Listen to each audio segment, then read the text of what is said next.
The Kingdom of Cambodia is the official English name of the country.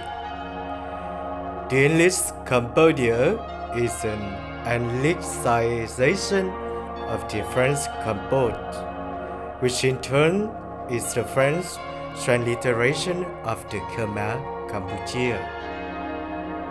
Cambodia is the southern alternative to the country's official name in Khmer.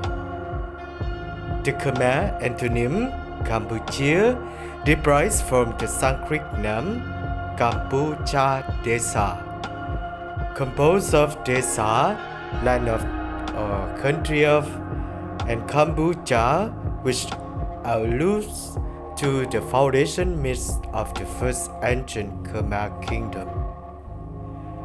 The term Cambodia was already in use in Europe as early as 1524, since Antonio Pigafetta, an Italian explorer who followed Ferdinand Magellan in his circumnavigation of the Louvre, cited in his work Relazione del primo viaggio intorno al mondo 1524 to 1525 as Cambodia.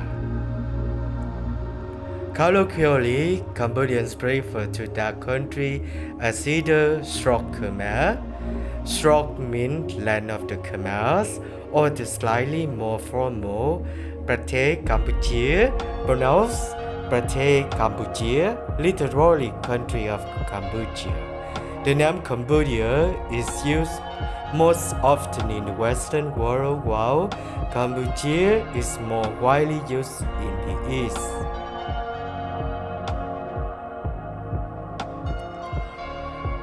Prehistory of the Kingdom of Cambodia. There exists sparse evidence for the Pleistocene human occupation of present-day Cambodia, which includes quartz and quartzite pebble tools found in terraces along the Mekong River, in Strung Thang and Krati province and in Cambodia province, although the dating is unreliable. Some slight archaeological evidence shows communities of hunter-gatherers inhabited the region during Holocene. The most ancient archaeological discovery site in Cambodia is considered to be the cave of Lang Spin in Battambang province, which belongs to the Hoa Pin Han period. Excavations in its lower layers produce a series of radiocarbon dates around 6000 BC. Upper layers in the some site gave evidence of transition to Neolithic, containing the earliest dated earthenware ceramics in Cambodia. Archaeological records for the period between Holocene and Iron Age remain equally limited. A pivotal event in Cambodian prehistory was the slow penetration of the first rice farmers from the north, which began in the late 3rd millennium BC. The most curious prehistoric evidence in Cambodia are various circular earthworks discovered in the red soils near Mammoth and in the adjacent region of Vietnam in the later 1950s. Their function and age are still debated, but some of them possibly dated from the 2nd millennium BC. Other prehistoric sites of somewhat uncertain date are Sampron San, not far from the ancient capital of Udon, where the first investigation began in 1875, and Phum Snay in the northern province of Ban Thi Minh Chay. An excavation of Phnom Penh revealed 21 trays with iron weapons and canyon trauma, which could point to conflicts in the past, possible with larger cities in Angkor. Prehistoric artifacts are often found during mining activities in Ratanakiri.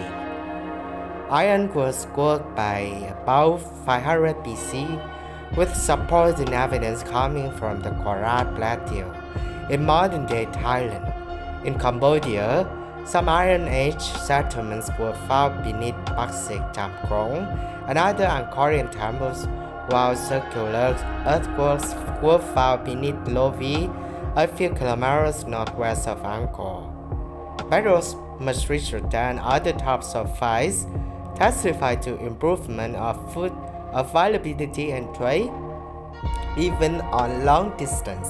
In the 4th century BC, trade relations with India were already open, and the assistance of a social structure and labor organization. Among the artifacts from the Iron Age, glass beads are important artifacts. Different kinds of glass beads recovered from several sites across Cambodia, such as the Pum Snake site in the northwest and the Prohia site in the southeast, so that there were two main trading networks at the time. The two networks were separated by time and space, which indicate that there was a shift from one network to the other at about the 2nd to 4th century AD, probably with a change in socio-political powers.